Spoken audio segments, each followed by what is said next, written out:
All right, good morning. My name is Chiagozie Ononye. I'm a research fellow in the Division of Pulmonary and Critical Care at Northwestern. I'm excited to be here and share with you guys our early experience with the T2Bacteria panel at Northwestern. No disclosures or conflicts of interest. All right, so the focus of my talk is going to be to share with you guys our approach to understanding the T2Bacteria panel and the results of our testing. So to begin understanding the potential role of the T2Bacteria panel, we formulated 3 research questions. The first question really focused on the operating characteristics of this diagnostic test. So how does T2 compare to blood culture? Blood culture being the gold standard for detecting infection in the bloodstream. Our second question really focused on the role of T2 in an infected patient compared to blood culture. And last, we wanted to see if there was a potential role for this diagnostic test in cases of negative blood cultures, but positive cultures elsewhere. So to begin answering these questions, we designed a retrospective study. We had almost 900 samples collected from patients in our medical intensive care unit from 5 years ago. These samples were collected for a completely different study. They were collected in patients who had suspected sepsis or septic shock admitted to the ICU. Blood cultures were collected, and at the exact same time, the samples were collected. These samples were intended for other testing, but they were never actually tested. There was a problem with the assay, so they were untampered. They were stored at -80 degrees for 5 years. So fast forward to today, we thought these samples would be appropriate for evaluating a diagnostic test like the T2Bacteria panel. So we screened our samples. We had a database, and the database linked these samples to their corresponding blood culture results, respiratory culture results, and urine culture results. In our database, we sorted out the appropriate samples, and then we screened all of our samples for volume because, as Tom had mentioned, we need at least 4 mLs of whole blood for the testing. We thawed the appropriate samples, and then we ran them on the T2DX instrument. So what were our samples made of? We had, like I said, almost 900 frozen samples. Half of them had completely negative corresponding cultures, so negative blood cultures, respiratory, and urine cultures. The other roughly half had at least 1 positive culture, but most of the cultures were not blood culture positive. They were positive for respiratory or urine. 31 of the samples had a bacterial pathogen, and 5 of them had a Candida, so we did not test the Candida samples. So in total, we analyzed 61 samples. 30 of them were either negative or negative in blood culture, and then the other 31 were positive for a pathogen. It may have been the pathogen that T2 can detect, but it may be another pathogen. This slide is intended to just show you guys the T2 results of the samples tested. We see that, a chunk of the pie chart is negative, and that's because we did test a lot of negative samples. But here we see that every organism that T2 can detect was detected, and it was detected at least once. We had higher rates of Klebsiella and staph, and then a little bit lower rates of Acinetobacter and Ephesium, and this aligns with our ICU rates of infection with these organisms. All right, so now I want to get into the analysis of our data, and I think we had some pretty interesting results. So on your left-hand side, you see the column of all the organisms that T2 can detect. The second column is sensitivity, and as you guys know, sensitivity is telling us, can this test accurately detect a true positive case? Blood culture is the reference here, and we're assuming 100% sensitivity and specificity. So let's take a look at Acinetobacter, for example. 0 of our blood cultures were positive for Acinetobacter, so we didn't calculate a sensitivity for that. And similarly, for Pseudomonas, none of the blood cultures were positive for that organism, so sensitivity was not calculated. But let's take a look, for example, at staph. So we had 10 blood cultures positive for staph, and all 10 of those were identified as staph by T2. Similarly, for Klebsiella, we had a blood culture positive for Klebsiella, and T2 identified that culture as having Klebsiella. We see a little bit of a discrepancy with E. coli and Ephesium. So 5 of our blood cultures were positive for E. coli. 3 of those were identified as positive for E. coli by T2, and we see the corresponding sensitivity there. And then for Ephesium, 3 of the cultures were positive for that organism, and 2 were identified as having that organism by T2. We see the corresponding sensitivity. Note the wide confidence interval, and that's because of our small sample size and an even smaller number of positive blood cultures. So the overall sensitivity, when we add all these numbers and average them, is 84%. How do we interpret that? How do I interpret that? I think it's pretty reasonable when we think of other diagnostic tests, for example, a CT scan for a PE or an ultrasound for cholecystitis. Sensitivities for those diagnostic tests range from 70s to 80s, and they're part of our standard of care. We use them routinely in clinical practice. So with all the caveats in mind of a small sample size, small number of positive blood cultures, I do think that an 84% sensitivity is pretty reasonable. Let's take a look at specificity next. So we know, and you guys know, that specificity is identifying true negatives in the population. So for example, in Acinetobacter, we had 61 blood cultures. All of them were negative for Acinetobacter. T2 identified 58 out of those 61 as negative for Acinetobacter. We can look at Klebsiella as well, because that's the other one that stands out a little bit. 60 of our 61 blood cultures were negative for Klebsiella, and 52 of those 60 were identified as being negative by T2. So our overall specificity, when we take all these numbers and average them, is 93%. And again, that's very reasonable for a test in clinical practice. Keep in mind that we're using blood culture as the gold standard, and we know from previous studies that there can be a pathogen, a bacteria in the blood that will not be cultured. So using that as the gold standard does have some limitations. All right, the next slide is analyzing our data to see how T2 performs in the setting of infection. 25 of our 61 samples had some sort of infection, be it an infection in the bloodstream, in the lung, or in the urine. The breakdown of those infections are listed in column 2. So here we are looking at blood culture positivity and then T2 positivity in the setting of infection. We see, for example, in Acinetobacter, 0 blood cultures were positive in 3 cases of an infection with Acinetobacter. So these cases of infection may have been in the lung or in the urine.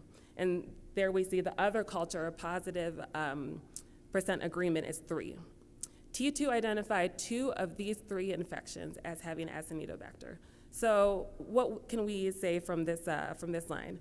We can say that blood culture was negative when there were 3 infections with Acinetobacter elsewhere in that patient, and T2 was positive in 2 of them. So T2 is picking up an infection in the bloodstream that blood culture may not be picking up. We see something similar with staph and with Pseudomonas. We see that there are confirmed infections. For example, staph there were 9 samples with a confirmed infection, be it in the bloodstream, be it in the lung or in the urine. Blood culture was positive in 3 of those cases, in 6 of those cases, and T2 was positive in 8 of those cases. If we look at the overall number at the bottom, we see that blood culture was positive in 10 cases, T2 was positive in 18 of the 25. So we see T2 is picking up infection that blood culture is missing. This slide is just to highlight some discordant results because all the blood cultures that were positive were not necessarily T2 positive, and all the T2 positive samples were not necessarily blood culture positive. So we had 16 cases where T2 was positive, and we had 19 cases where blood culture was positive. We had 9 cases where T2 was positive, but blood culture was negative. So we see at the totals at the bottom, T2 was positive at a higher rate than blood culture. All right, so when we're looking at this data, you guys may be having questions, and I had some questions too about the discrepancy and the discordant results. The first question was, why is T2 positive when blood culture is negative? The simple answer is that T2 is more sensitive, so it's picking up things that blood culture cannot pick up.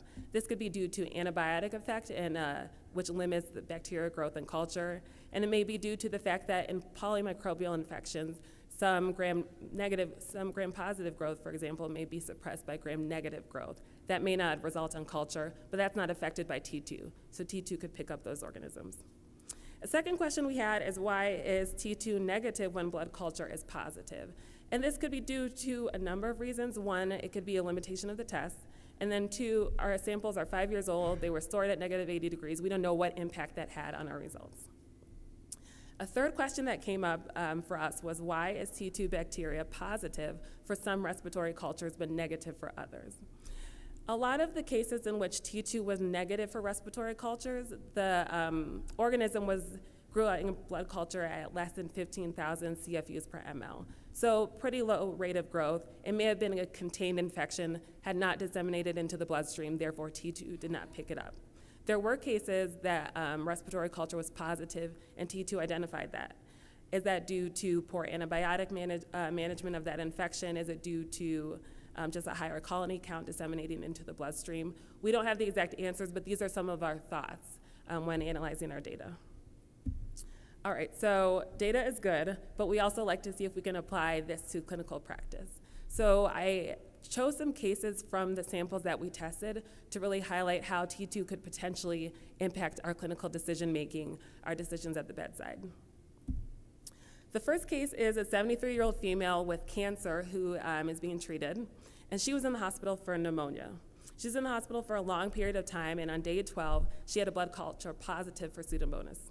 The team started her on cefepime and Cipro, which are appropriate antibiotics, while they were awaiting antibiotic sensitivities.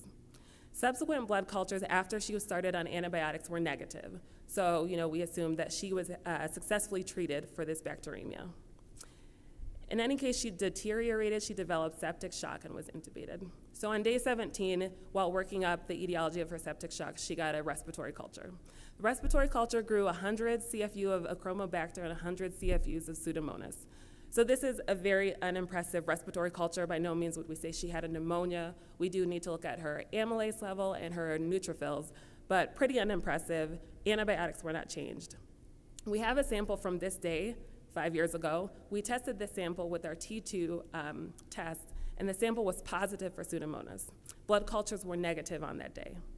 3 days later, her respiratory culture grew 100,000 Achromobacter shock.